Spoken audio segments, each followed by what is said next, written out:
ശരീരത്തിൽ ഒരു മുറിവ് സംഭവിച്ചാൽ നാം എന്താണ് ചെയ്യുക? പൊതുവെ നമ്മൾ ഒരു ഡോക്ടറെ കാണും, അല്ലെങ്കിൽ ഉടനെ എമർജൻസി കെയർ കൊടുക്കും, അല്ലെ? എന്നാൽ മനസ്സിനേറ്റ മുറിവുകളെയൊക്കെ നിങ്ങൾ വേണ്ട വിധത്തിൽ പരിചരിച്ചിട്ടുണ്ടോ? എന്തെങ്കിലും പാസ്റ്റിൽ നടന്ന, നിങ്ങളുടെ മുൻകാലങ്ങളിൽ നടന്ന എന്തെങ്കിലും ബുദ്ധിമുട്ടുകൾ അല്ലെങ്കിൽ ചില ഷോക്കിംഗ് ഇൻസിഡൻസ് നിങ്ങൾക്ക് വീണ്ടും ആലോചിക്കുമ്പോൾ അന്ന് അനുഭവിച്ച അതേപോലത്തെ പേടിയോ സങ്കടമോ ദേഷ്യമോ ഒക്കെ നിങ്ങൾക്ക് ഇപ്പോഴും തോന്നുന്നുണ്ടെങ്കിൽ നിങ്ങളുടെ മനസ്സിൽ ആ മുറിവുകൾ ഉണങ്ങാതിരിക്കുന്നുണ്ട് എന്നാണ് സാരം. ദഹിക്കാതെ കിടക്കുന്ന ഒരു ഭക്ഷണം വയറിനകത്ത് എത്രത്തോളം നാൾ കിടക്കുന്നോ പിന്നീട് എന്ത് കഴിക്കുമ്പോഴും നമ്മുടെ ദഹന വ്യവസ്ഥ ക്ലീൻ ആവുകയില്ല. ആ ദഹിക്കാതെ കിടക്കുന്ന വസ്തു എന്ന് പുറത്തേക്ക് പോകുന്നോ അതിനുശേഷമാണ് പിന്നീട് ദഹന വ്യവസ്ഥ പ്രോപ്പർ ആവുന്നത്. ഇതേപോലെ ഉണങ്ങാത്ത മുറിവുമായി നടക്കുന്ന നമ്മൾക്ക് അതിൽ നിന്നും ചീത്ത അല്ലെങ്കിൽ നെഗറ്റീവ് എനർജികൾ പുറത്തേക്ക് വരും. അതിലൂടെ ആ എനർജിക്ക് സമാനമായിട്ടുള്ള വീണ്ടും അത്തരം അനുഭവങ്ങൾ നമ്മളിലേക്ക് വരാനുള്ള സാധ്യതയും കൂടുതലാണ്.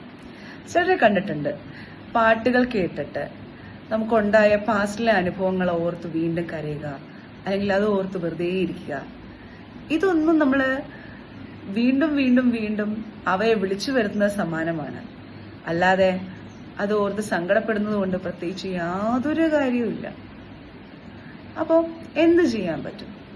നിങ്ങൾക്ക് അത്തരം പ്രയാസങ്ങളുണ്ടെങ്കിൽ, ബുദ്ധിമുട്ടുകളുണ്ടെങ്കിൽ കൃത്യമായി അവയെ നോക്കിക്കാണുന്ന ഒതന്റിക് ആയിട്ടുള്ള ഡോക്ടേഴ്സിന്റെ അടുത്ത്, സൈക്കോളജിസ്റ്റിന്റെ അടുത്ത്, ആവശ്യമെങ്കിൽ സൈക്യാട്രിസ്റ്റിന്റെ അടുത്ത് പോവുക. കൗൺസിലിംഗ് സഹായങ്ങൾ തേടാവുന്നതാണ്. ആവശ്യമുണ്ടെങ്കിൽ മരുന്നും എടുക്കാവുന്നതാണ്. അയ്യോ, സൈക്യാട്രിസ്റ്റിന്റെ അടുത്ത് പോകുന്നത് എനിക്ക് ഭ്രാന്താണോ, അല്ലെങ്കിൽ എങ്ങനെ ആരെങ്കിലും കണ്ടാൽ എന്തോ മോശം വിചാരിക്കോ? നിങ്ങൾ നിങ്ങളുടെ ഇങ്ങനത്തെ പ്രശ്നങ്ങൾ നിങ്ങളുടെ കൂട്ടുകാരോടോ അല്ലെങ്കിൽ നിങ്ങളുടെ കുടുംബാംഗങ്ങളോടോ പറയുമ്പോൾ അവരുടെ ജീവിതാനുഭവങ്ങൾ വെച്ച്, അവരുടെ അളവുകോൽ വെച്ചാണ് നിങ്ങളെയും അളക്കുന്നത്. അല്ലാതെ സയന്റിഫിക് ആയിട്ട് അവയെക്കുറിച്ച് പഠിച്ചിട്ടോ അല്ലെങ്കിൽ ഒതന്റിക് ആയിട്ടുള്ള ഒരു മറുപടിയോ അവരിൽ നിന്ന് ലഭിക്കില്ല. നിങ്ങൾ കടന്നു പോകുന്നത് നിങ്ങൾക്ക് മാത്രമേ മനസ്സിലാവുള്ളൂ. അത് മറ്റൊരാളോട് എത്ര കണ്ട് വിശദീകരിച്ചാലും അവർക്കത് മനസ്സിലാവില്ല.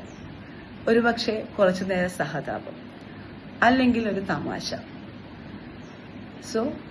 ശരിയായ ആളുകളടുത്ത് മാത്രം കൃത്യമായി ഇവയെക്കുറിച്ച് പഠിച്ച് നിങ്ങൾക്ക് ശരിയായ മാർഗനിർദ്ദേശം തരാൻ സാധിക്കുമെന്ന് ഉറപ്പുള്ള വഴികളിൽ മാത്രം സഹായം തേടുക.